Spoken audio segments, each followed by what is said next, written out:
Suatu sore panas di padang pasir Arab. Gak ada gedung tinggi, gak ada wifi, apalagi coffee shop estetik. Tapi dari tempat yang kelihatannya kosong inilah lahir salah satu peradaban paling berpengaruh dalam sejarah manusia. Islam tidak muncul sebagai proyek kekuasaan besar. Awalnya ia cuma komunitas kecil dengan satu ide radikal. Hidup harus bermakna, adil dan bertanggung jawab, bukan cuma kuat dan kaya. Fast forward beberapa abad kemudian, boom, kita sampai di Baghdad, kota dengan perpustakaan lebih ramai dari mall, ilmuwan debat filsafat sampai subuh, dan dokter yang sudah mikir soal etika medis ketika Eropa masih ribut soal bumi datar atau enggak. Islam berubah dari spiritual movement menjadi mesin peradaban global. Bukan cuma soal masjid dan doa, tapi juga soal sains, kota, ekonomi, bahkan cara manusia berpikir. Tapi seperti semua hal di dunia ini, termasuk baterai HP, kejayaan juga ada masanya turun. Baghdad runtuh, kekuasaan pecah, pusat ilmu berpindah. Apakah ini akhir cerita? Spoiler dikit. Enggak, peradaban Islam gak mati, dia cuma ganti bentuk dari satu pusat ke banyak titik, dari kekuasaan ke budaya, dari imperium ke memori kolektif. Dan disinilah kisah 1000 tahun itu kita buka pelan-pelan, seperti time-lapse sejarah.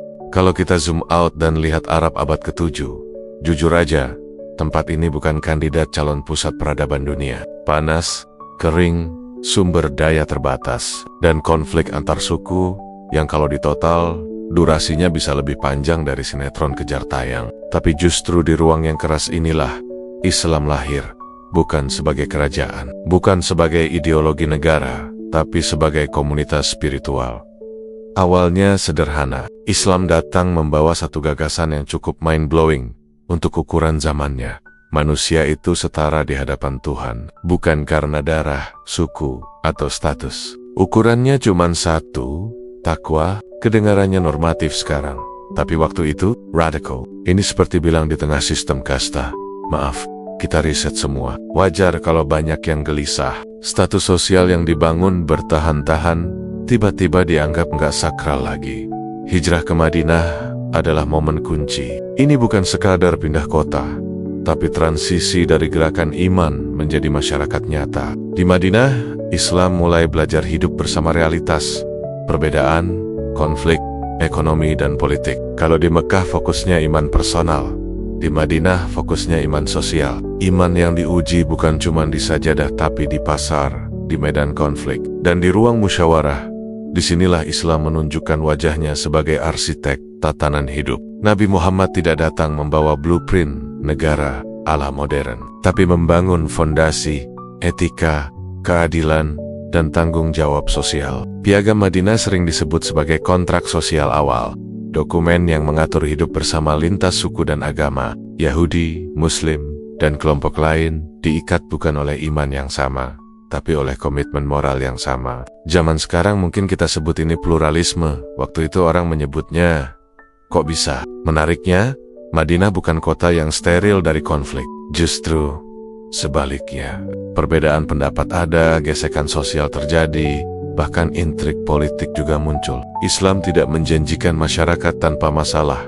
Yang ditawarkan adalah cara menghadapi masalah. Etika mendahului kekuasaan. Musyawarah lebih penting daripada otoritarianisme. Keadilan sosial lebih tinggi nilainya daripada kemenangan sepihak. Ini bukan utopia, tapi eksperimen sosial yang serius. Secara mikro, kita melihat lahirnya kebiasaan baru, solidaritas antar komunitas, perhatian pada fakir miskin, dan kesadaran bahwa harta bukan cuma soal kepemilikan, tapi juga amanah. Konsep zakat dan sedekah bukan sekadar ibadah, tapi instrumen sosial. Bahasa kasarnya spiritualitas. Yang gak punya dampak sosial dianggap belum lulus uji.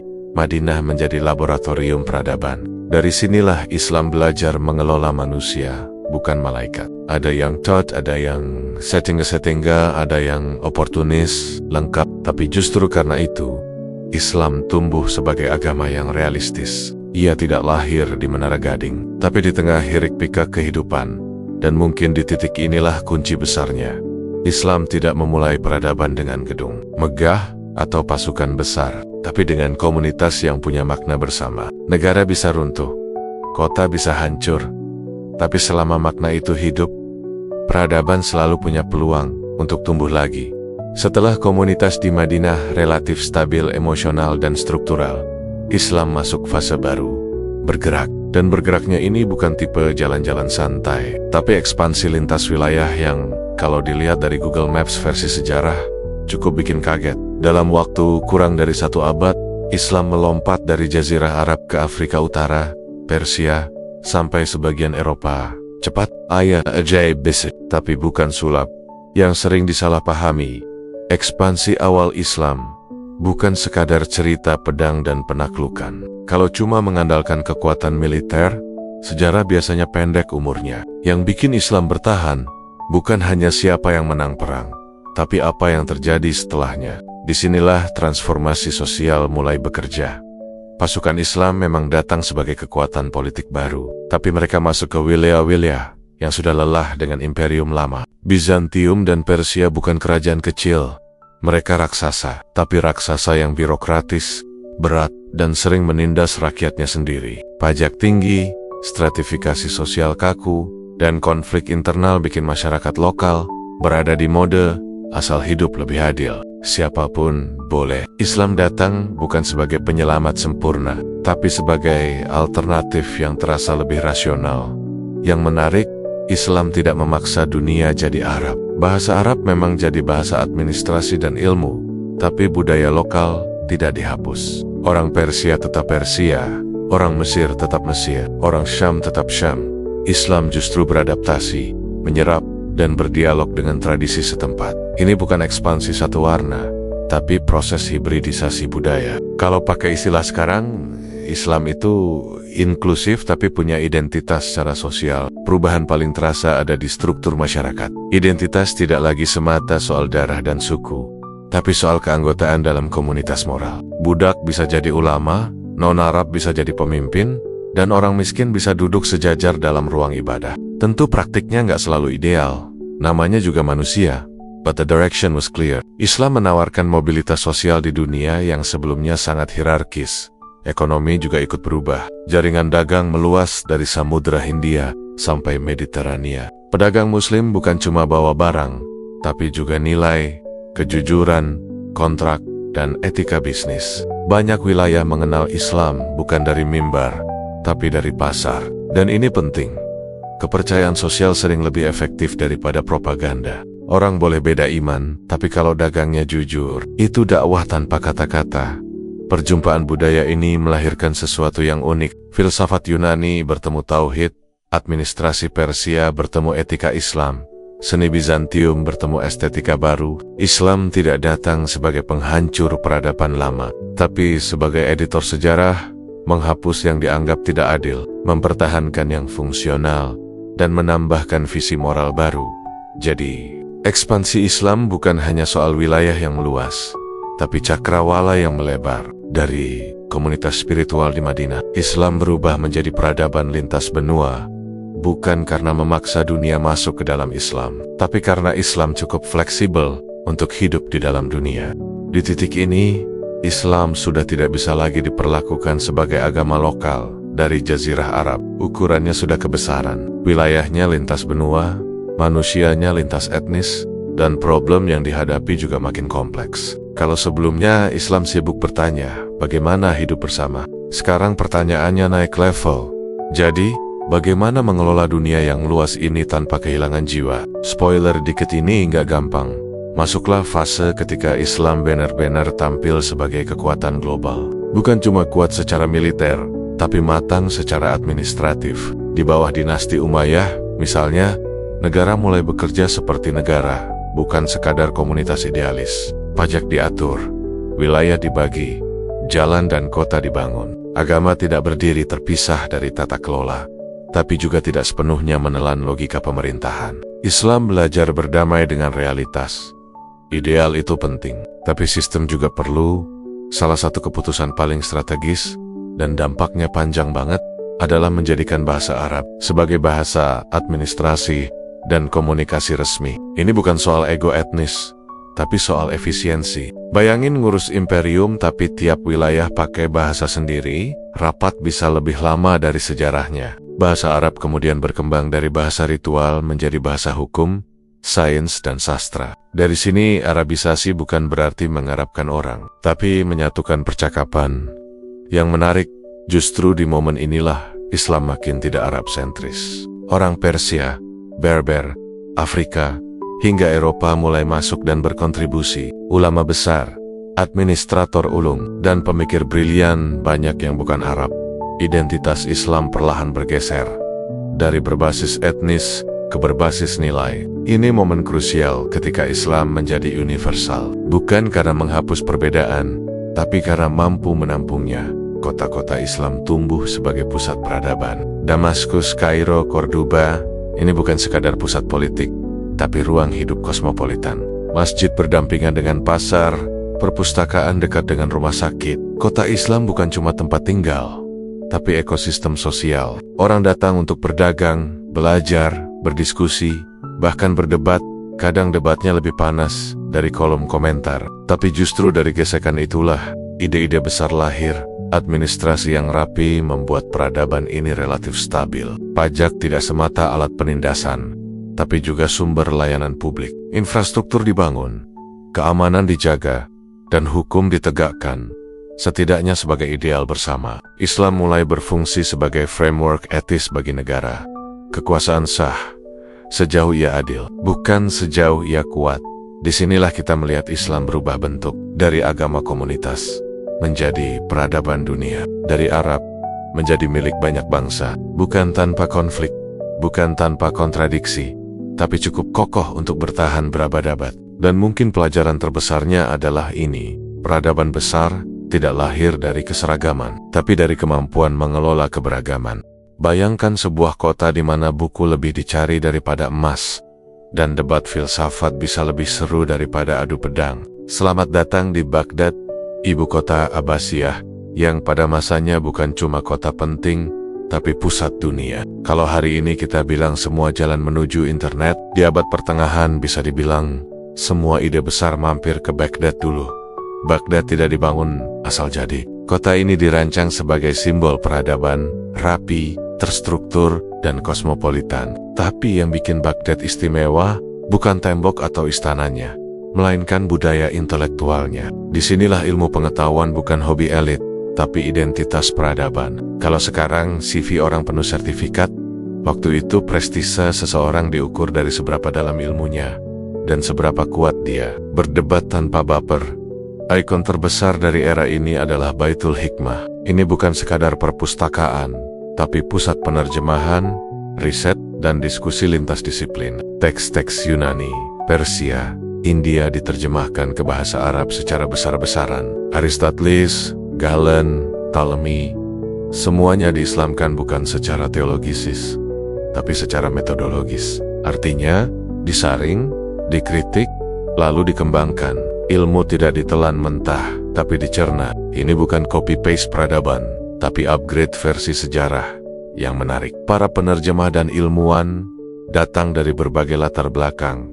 Muslim, Kristen, Yahudi, Arab, Persia, bahkan Asia Tengah. Di Baghdad, identitas keilmuan sering lebih penting daripada identitas etnis atau agama. Selama otaknya jalan dan argumennya kuat, pintu diskusi terbuka. Bisa dibilang, ini safe space intelektual sebelum istilah itu jadi tren.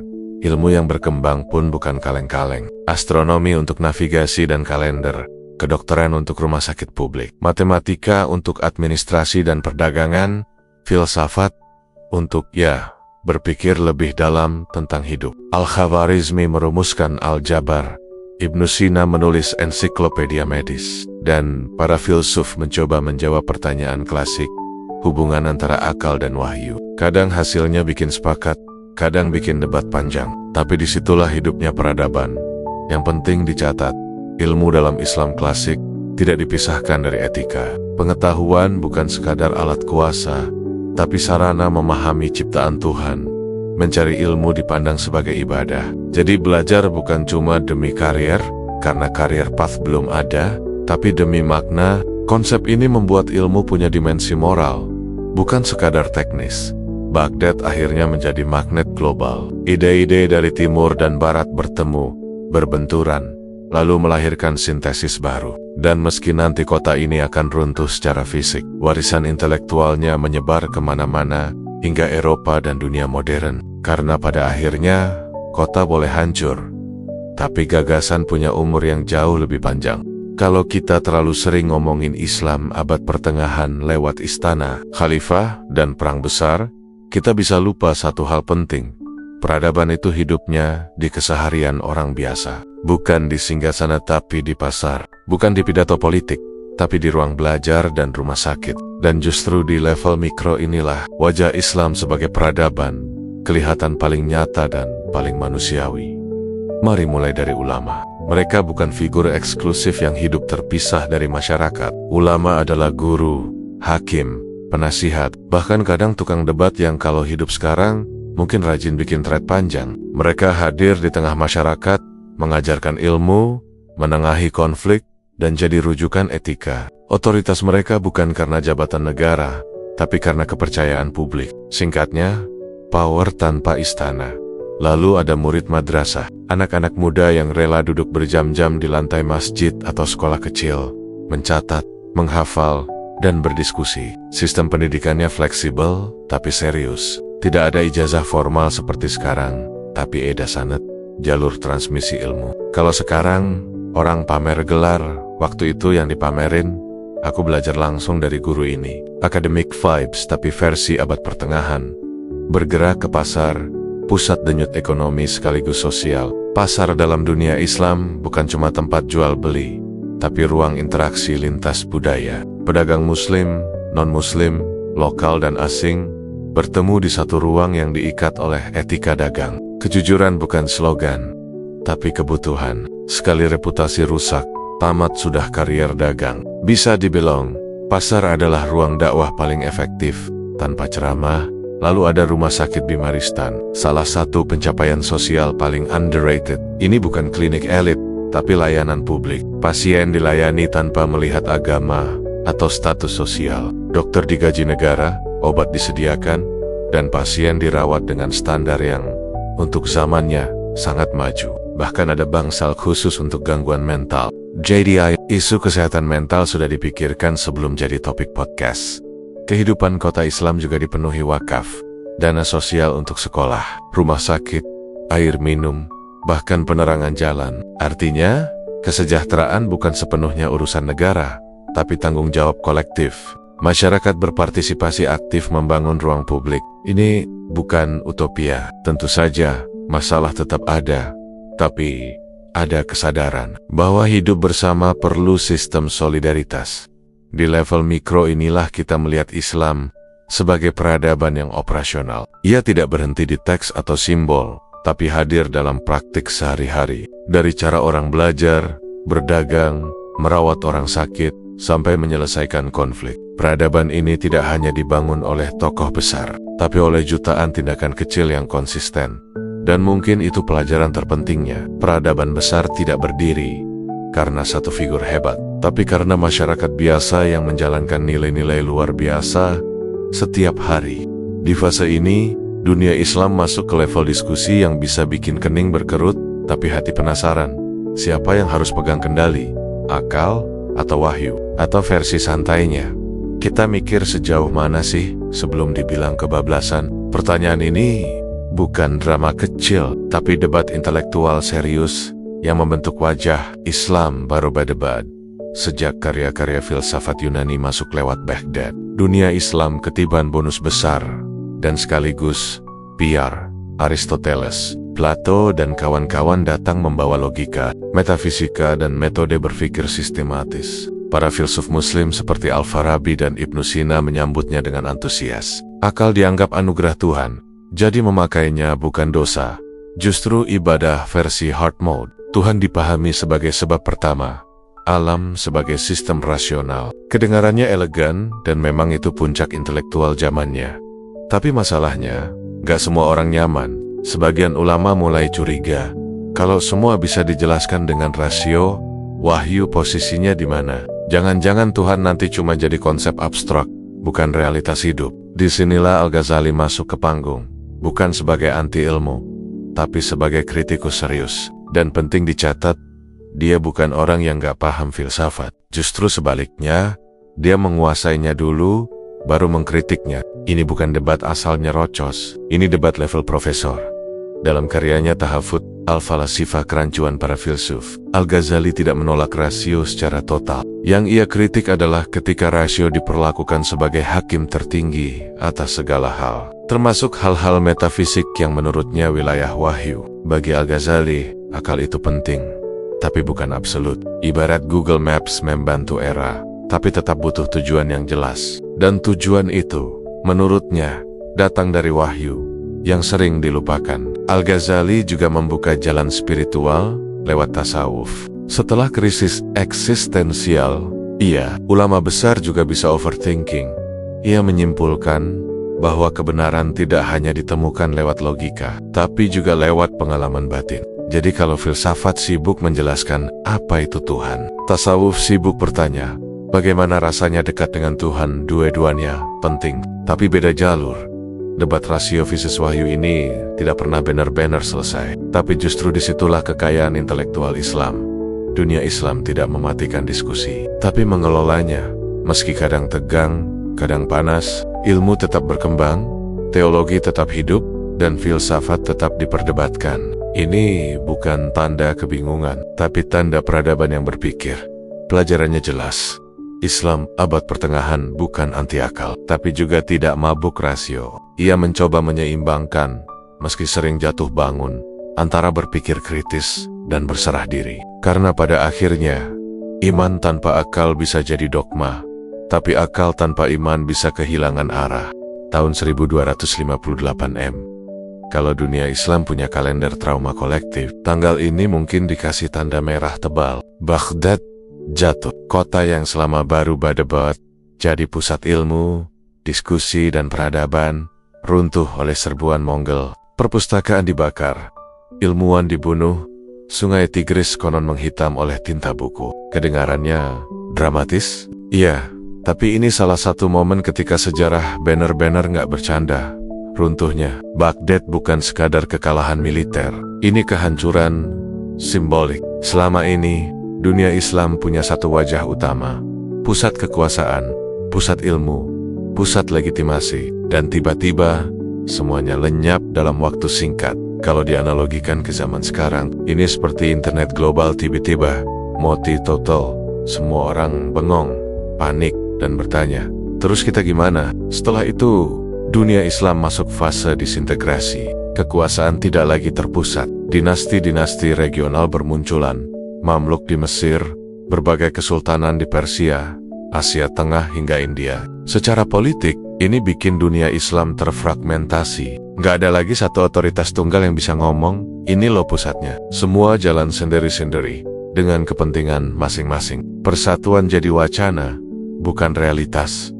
Dampaknya ke ilmu pengetahuan juga terasa. Baghdad yang dulu jadi magnet intelektual dunia, sudah tidak ada. Tapi menariknya, ilmu tidak ikut mati. IAP ke Kairo, Damaskus, Samarkand, Fes, bahkan ke Andalus. Pusat ilmu berubah dari satu titik besar menjadi banyak titik kecil. Secara kualitas mungkin tidak selalu sefenomenal era Abbasiyah awal, tapi secara sebaran justru lebih luas. Ilmu jadi lebih membumi, meski kehilangan panggung megahnya. Di level psikologis, umat Islam mengalami krisis besar. Narasi kejayaan retak. Pertanyaan eksistensial muncul. Apakah ini hukuman? Apakah kita salah arah? Apakah peradaban ini sudah selesai? Responsnya beragam. Ada yang fokus ke spiritualitas, ada yang menekankan hukum, ada juga yang mencoba membangun kembali kekuatan politik. Dunia Islam seperti orang yang baru bangun dari mimpi besar, dan harus menerima kenyataan pahit yang jelas. Setelah 1258, Islam kehilangan satu wajah tunggal. Tidak ada lagi Islam versi pusat. Yang ada adalah Islam dengan banyak wajah, lokal, regional, kontekstual. Di satu sisi ini melemahkan secara politik, tapi di sisi lain memperkaya secara budaya. Islam bisa hidup di banyak konteks tanpa harus seragam, fleksibel meski tidak selalu solid. Bab ini penting karena mengajarkan satu hal besar.